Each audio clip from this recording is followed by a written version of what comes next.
I know. This is going to be an interesting ride. Hello guys, welcome, or if you've already seen my channel before, welcome back. And I am the Philadelphia Whovian. And for those of you who have seen my channel before, you know this is going to be strange, because I'm doing a video about why people hate the 11th Doctor, despite the fact that I am a 11th Doctor fangirl. Truly, I love the 11th Doctor. It's becoming strange coming from someone who does love him. How could this possibly make any sense? How could it? How could it?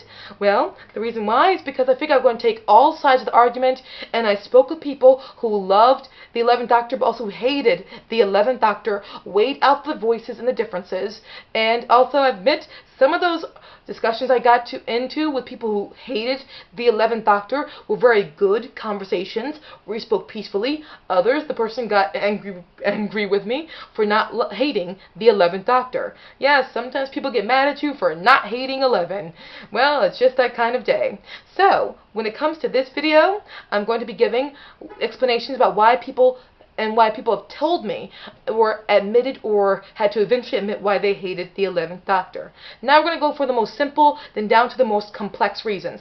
First reason why is simply they just don't connect to him. There's nothing they can do about it. It's just a simple feeling of lack of connection. Guys, it's okay. If you just do not feel a connection to his doctor and you can't explain why, it's fine. That's you, whatever, do your thing. Now, second reason why people cannot connect to the 11th Doctor, and it's a very good, this is the main reason why.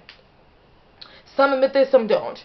A lot of times, the only reason I figure this out from people is because they eventually, through conversation, realize it themselves. It's simply because he came after David Tennant. And David Tennant was a doctor they felt such a deep connection with that they could not feel connection to Matt Smith. I know some people who loved the 10th Doctor and eventually grew to love 11, but some, they never hit that bug. Never got to them. And also when it comes to 9 and 10, then to 11, 11 came after 9 and 10. Some people felt such a deep connection to the 9th Doctor and the 10th Doctor, by the time they got to the 11th Doctor, they had no more room in their heart for him. And that's where it was. And I know some people who admit to this and they realize it's not 11's fault. But some people, they admit to this and don't realize it's not 11's fault. That's on them. And if you did not like the 11th Doctor because he came after David Tennant, you have to accept that that's just not his fault. That's all I'm saying. Third reason why I think people do not like the 11th Doctor is something, actually not, I know, peer pressure.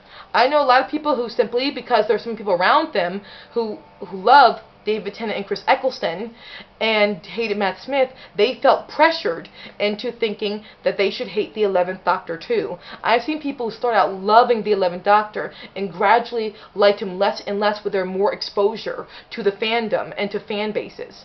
So, yeah, you can safely argue that peer pressure is a heavy factor in that very much. There is that. Fourth reason is because, I hate to be that person, but it's also kind of a bit Russell T Davies and maybe even David Tennant's fault or mistake they made with the last moment where the 10th Doctor says, "I don't want to go." With him saying that, first of all, it made no sense with the character. I can't stand that line. But it does make sense for the 10th Doctor, but for the Doctor himself, because he's not leaving, he's just changing.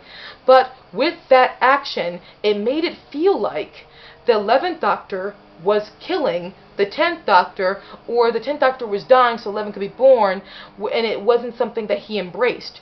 With his last breath, the 10th Doctor does not embrace the 11th Doctor. He does not embrace the change, the way the Doctors in RTD were very bad at doing. They're very bad at embracing change sometimes. And as a result, that kind of could seep into the fan base where they do not embrace change either.